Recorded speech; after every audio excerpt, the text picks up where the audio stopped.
Look, I don't expect us to not make mistakes really while we're figuring this out, but what I don't want is to stop. The WNBA thought they had time. They thought Caitlin Clark would need weeks, maybe months, to adjust.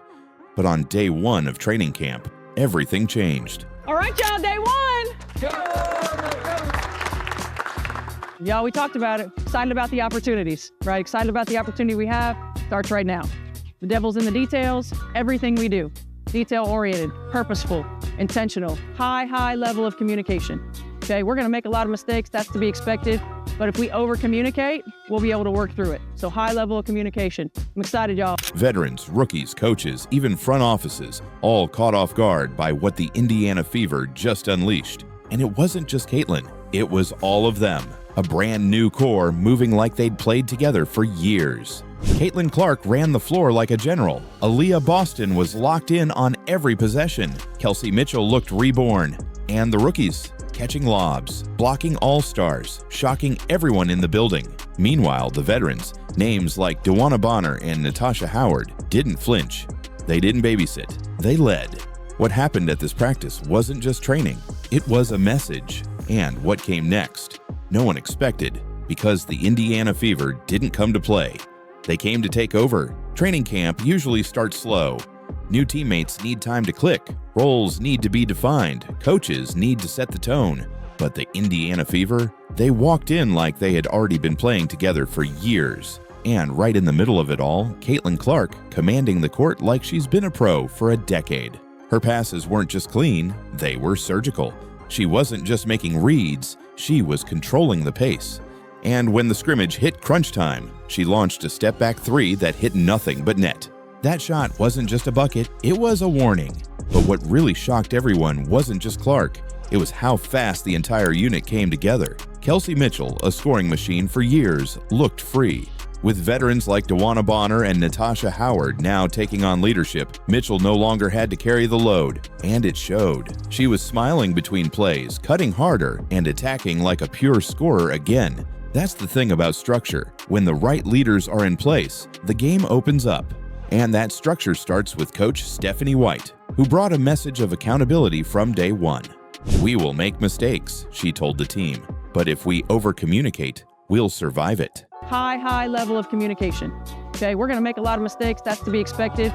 But if we over-communicate, we'll be able to work through it. So high level of communication. I'm excited, y'all. And over-communicate they did. Drills paused, coaches corrected footwork, assistants demonstrated screen angles. No one was above the standard, therefore even the stars were getting pushed. Aaliyah Boston, already a two-time All-Star, was grinding through defensive rotations. And right behind her, Michaela Timpson, the rookie who stole the show. 6'2" with a 7-foot wingspan. That's already scary. But when she blocked Boston, yes, blocked the Rookie of the Year, the entire gym reacted. Not because it was disrespectful, because it was real. Timpson wasn't there to be a background player. She was there to earn a spot, and every player saw it. You could feel the tension. 15 players, just 11, maybe 12 roster spots.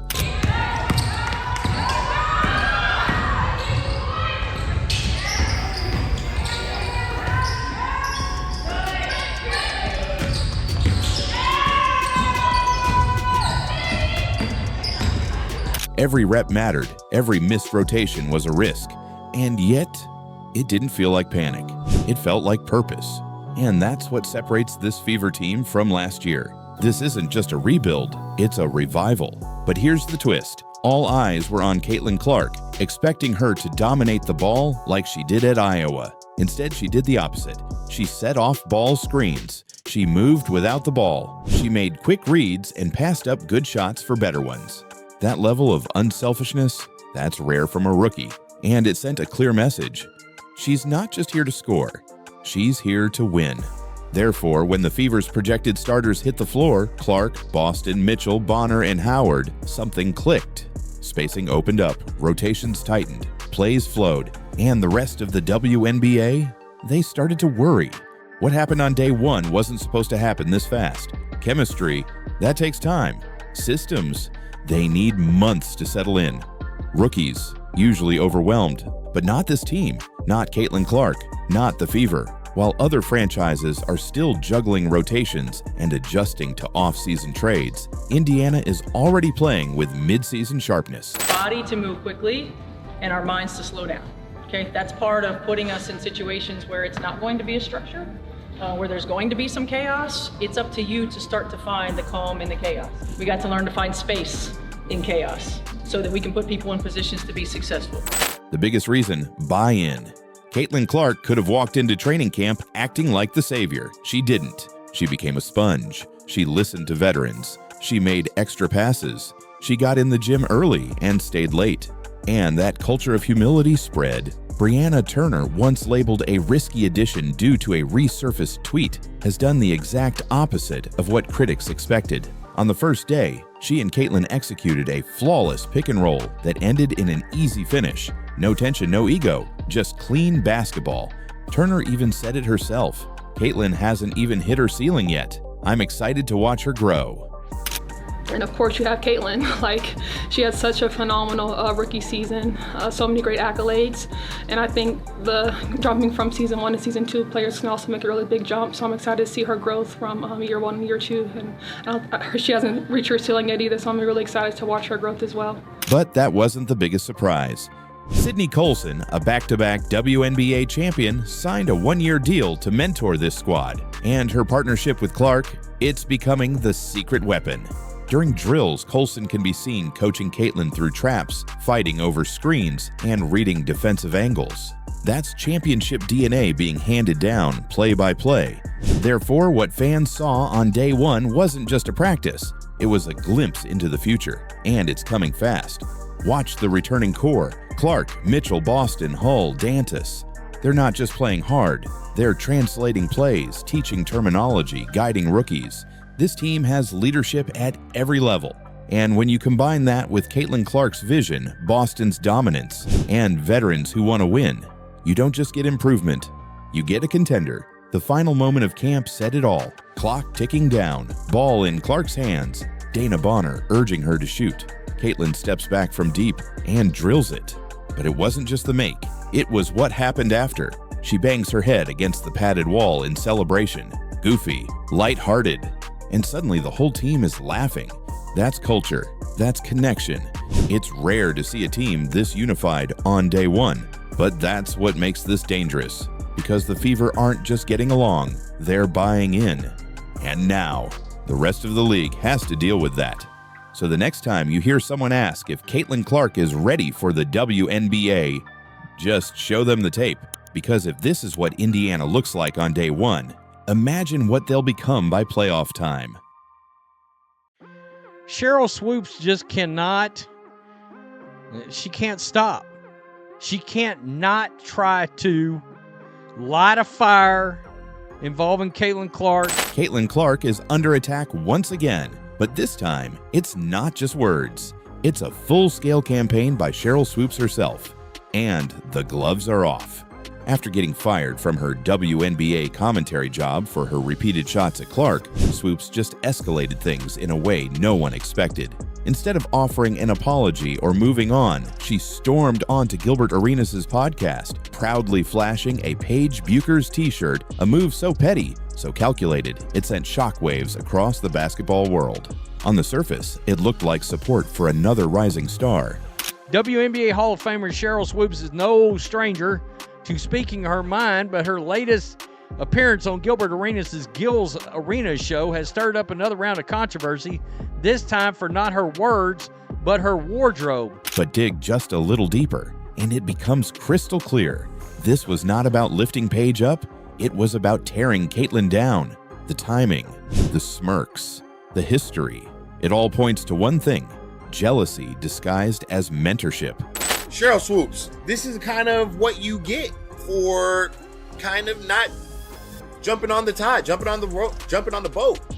You were supposed to go and elevate with this whole situation. Your broadcasting career, everything, Sheryl. Your podcasting, whatever you do, you're supposed to be elevating.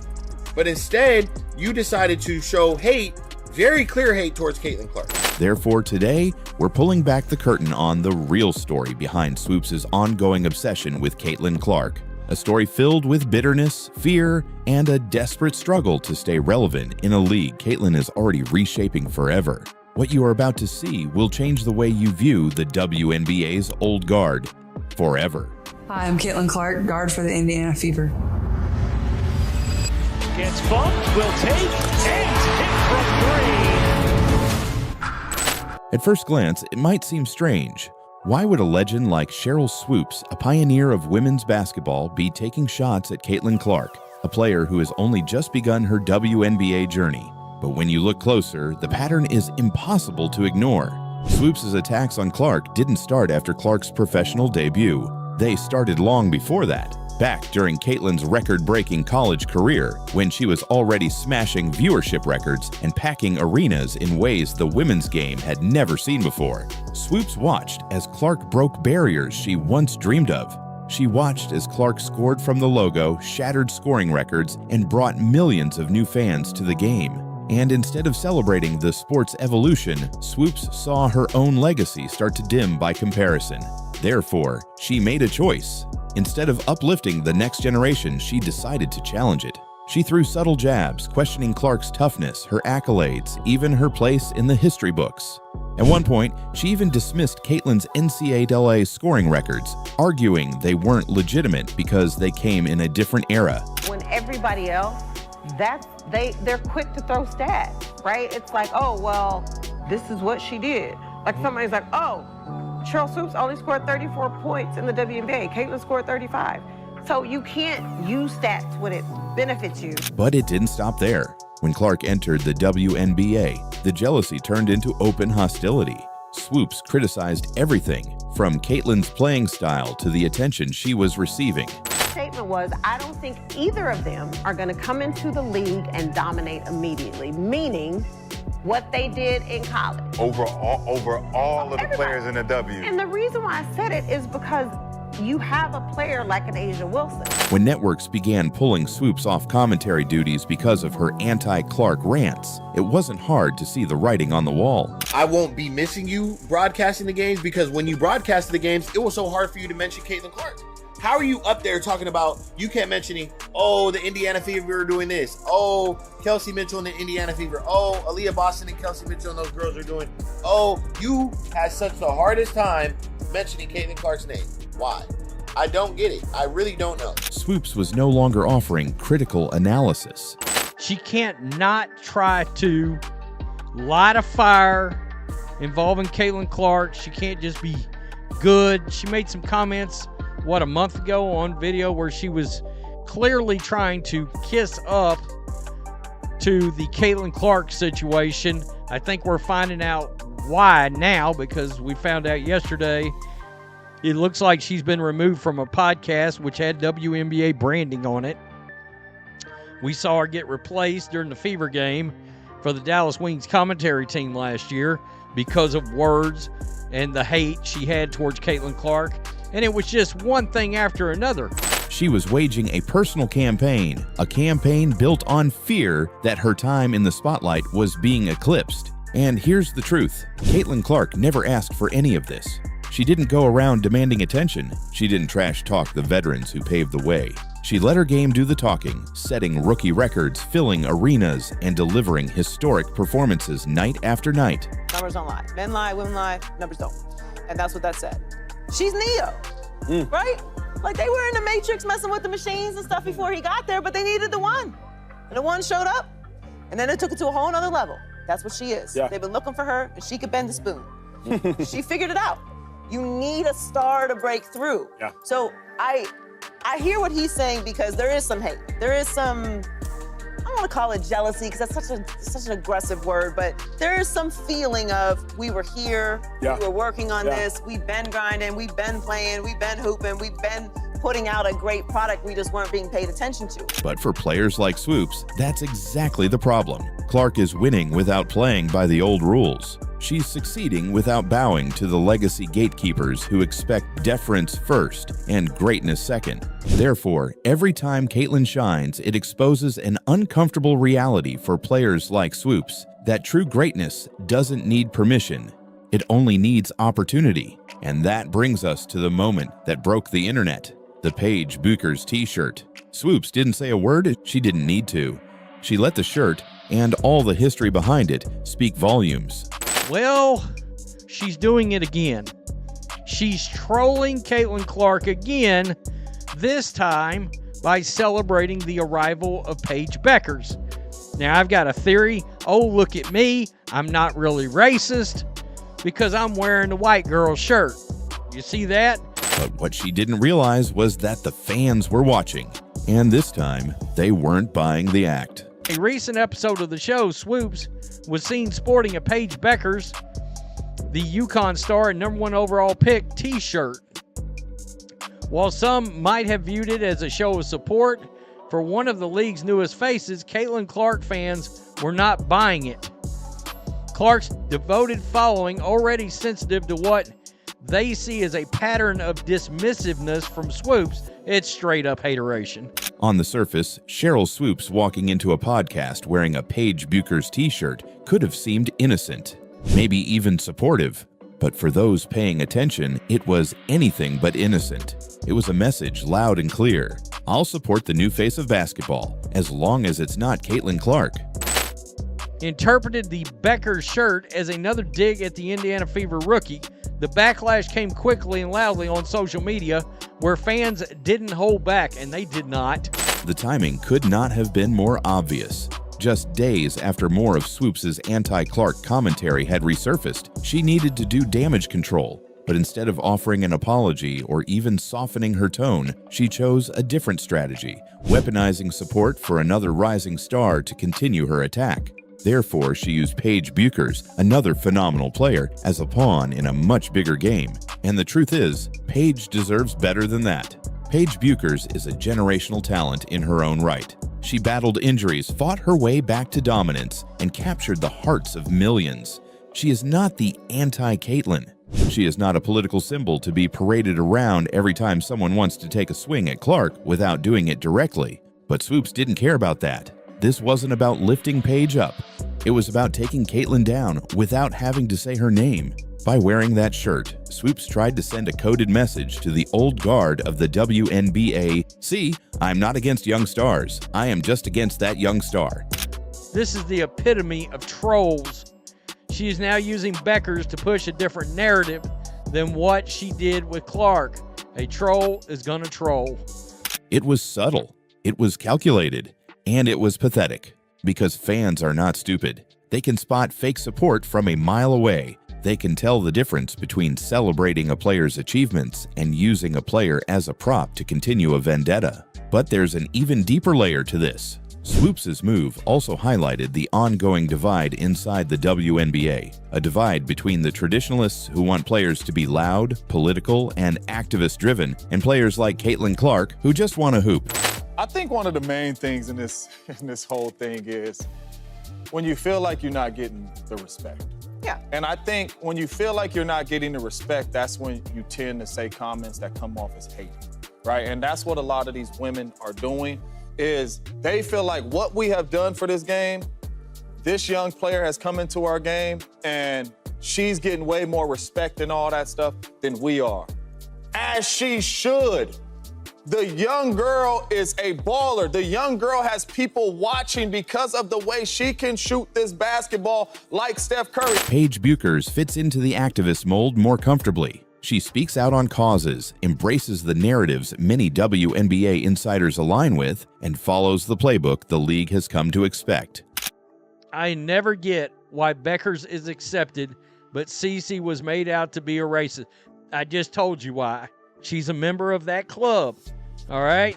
So, of course, they just put that arm around her. You get it. Caitlin Clark, on the other hand, doesn't chase political headlines. She doesn't align herself with ideological battles. She focuses on the game, her game, and lets her performance speak. Marketing, and we cannot deny what Caitlin Clark has done for the women's game. I'm not going to act like it's something that we don't see. She's had a huge effect, called the Caitlin Clark effect. Yes, have we ever had teams have to get into larger arenas to play against a team? No, we have not. So if we have more eyeballs on the game and Caitlin Clark brings that, why would we feel some kind of way because she has more television games? I think we have to understand that when one player eats, we all eat. And as we all get more opportunities, it just opens it up for everyone else. And I think Caitlin has said that even herself in certain interviews. And I love that. I love that she's not the player who's like, it's all about her. It's not. She's giving love and homage to those of us that have come before her. She shares the wealth with her teammates, and she doesn't have to do that. So I just don't, again, I don't know what the big deal is about the fact that Caitlin is getting a lot of love. She deserves that, and she's helped change this game just as a lot of other players have. But it is what it is. Therefore, for players like Swoops, that makes Caitlin an even bigger threat because Clark is changing the model of what a superstar looks like. She is proving that you do not have to follow the unwritten rules to become the face of a league. And that terrifies the establishment. So Swoops can wear all the t-shirts she wants. She can smile smugly on podcasts and pretend it is about supporting young women. But fans see it for what it is. An old legend trying desperately to cling to relevance in a new era she no longer controls. The t-shirt wasn't a show of support. It was a white flag disguised as a fashion statement. And Caitlin Clark didn't even have to say a word in response, because when you are winning this big, your game speaks for itself. At the end of the day, this isn't about t-shirts. It's not even about Sheryl Swoops. It's about something much bigger. It's about what happens when someone comes along who is too good to ignore and refuses to play by the old rules. Caitlin Clark's rise is not a fluke. It's not a media creation. It's the result of relentless excellence, undeniable talent, and a work ethic that leaves no room for shortcuts. She shattered viewership records. Points by a point guard in a season in WNBA history. Most double-doubles by a rookie guard in WNBA history. Most points by a rookie in WNBA history. Most assists by a rookie in the history of the WNBA. First WNBA rookie to record 2 triple-doubles. First triple-double by a rookie in WNBA history. First triple-double in Fever history. The first player to be named WNBA Player of the Month and Rookie of the Month in the same month. First player in WNBA history with 20 or more points, 15 or more assists, and 5 or more rebounds in a game. She won Rookie of the Month 4 times. Eastern Conference Player of the Week 3 times, single season rookie record for assists, single season rookie record for 3-pointers, single game record for assists 19, franchise record for most double-doubles, 3-pointers, career 10 or more assists in a game, franchise record for most career 10 or more assists in a game. Fastest WNBA player to reach 100 3-pointers, she did it in 34 games, most assists by a rookie in a WNBA All-Star game for which she received the most fan votes ever, 700,000 of those. Fastest player to reach 350 points and 150 assists to start a season regardless of years in the league. People will say, pay more attention to the other folks. Like, she couldn't do it herself. LeBron has teammates, Jordan had teammates. I understand. She filled arenas. She outsold entire teams in jersey sales. She took a league that was growing slowly and lit it on fire. And she did it without bending the knee to the political narratives, social agendas, or gatekeeper approval that once decided who would be allowed to succeed. There's a very thin line between hate and facts, and what I believe to be the case is that there was incremental growth in the WNBA comparatively to the exponential growth we are seeing now. What I'm about to tell y'all I haven't heard before, so I doubt you have either. Before the 2023 season, the WNBA had grown by 40% viewership from 2022 to 2023. But with Caitlin Clark's arrival, it's grown by 400% viewership. What that means is if the WNBA were to continue to grow at the rate it grew from 22 to 23, it would take until 2028 to do what Caitlin Clark did this year. Okay, now let's not talk viewership, let's talk ticket sales. Bear with me. Ticket sales grew in 2023 by 16% from 2022. Ticket sales have grown by 93% in 2024. What that means is without Caitlin Clark, the WNBA would have taken till 2029 or 2030 to get to where Caitlin Clark has gotten them today. Therefore, every bitter comment, every silent protest, every passive-aggressive stunt thrown her way, it all backfires because it only proves how much power Caitlin Clark now holds. The WNBA needed a star who could break through to the mainstream. They got one, but they did not expect that star to write her own story. And while Sheryl Swoops clings to the past, Caitlin Clark is building the future. Every triple-double, every record-breaking night, every new fan tuning in because they heard about that girl who shoots like Steph Curry. They enjoy watching her play, her style, her energy, her shot. Whether it's because her game mirrors one of the greatest players in the NBA in Steph Curry or not, I don't know what it is. It's an intangible thing, right? Yes, we can say she's a dog. Okay, there's been other dogs. Okay, she's a great shooter. There's been other great shooters. She has it. She's got the thing. And for Caitlin Clark to have the awareness to drive the eyeballs there, you have to give her so much credit. And she's getting way more respect and all that stuff than we are. As she should. The young girl is a baller. The young girl has people watching because of the way she can shoot this basketball like Steph Curry. Steph Curry can't dunk. Steph Curry don't do none of that in the game. He can probably dunk by himself, but he don't really do none of that in the game. He is a shooter, and fans tune in to see Steph Curry. When I look at Caitlin Clark, fans are tuning in to watch her. And you know who that's helping? Everybody else. It's helping the Asia Wilsons. It's helping everybody else, the Plums, all that. It is all adding up. Caitlin Clark is not the WNBA's problem. She is its greatest solution. The proof is already here. Most points scored by a rookie point guard in history. First rookie to record multiple triple-doubles in one season. Highest single-game assist total for a rookie in WNBA history. Fastest player to 100 three-pointers. Highest all-star fan vote in WNBA history. No narrative can erase those numbers. No bitterness can overshadow that impact. And while the old guard plays politics, Caitlin is playing basketball at a level most of them never reached. Therefore, the WNBA is at a crossroads. It can cling to the past, or it can embrace the unstoppable force that is already transforming its future. Because one thing is clear, the fans have made their choice. And that choice is Caitlin Clark. Regular season viewership, it grew by 20% in 2023. It's grown by 180% now, which means it would take another 5 or 6 years to do what Caitlin Clark has done. So between draft day viewership, which is up 400% to 40%, between ticket sales, which is up 93% to 16%, between regular game viewership, which is up 180% to 20%, what Caitlin Clark has done is grown the WNBA exponentially. She did in 5 weeks what would have taken 5 years. And as it pertains to draft viewership, she did in 5 days what would have taken 5 years. So yes, the WNBA was growing before Caitlin Clark. Make that abundantly clear.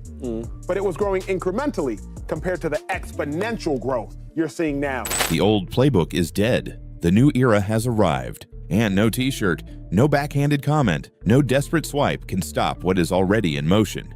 As Caitlin Clark continues to break records, inspire new fans, and redefine what is possible in women's basketball, the haters will grow louder. The attacks will get pettier, the jealousy will get uglier, but it won't matter. Because while they are busy plotting their next move, Caitlin Clark is already 3 steps ahead, making history, winning games, and carrying the future of the WNBA on her shoulders without breaking a sweat. And that, more than anything, is what truly terrifies the old guard. Not that Caitlin Clark might fail, but that she is already succeeding. Without them. And she is just getting started.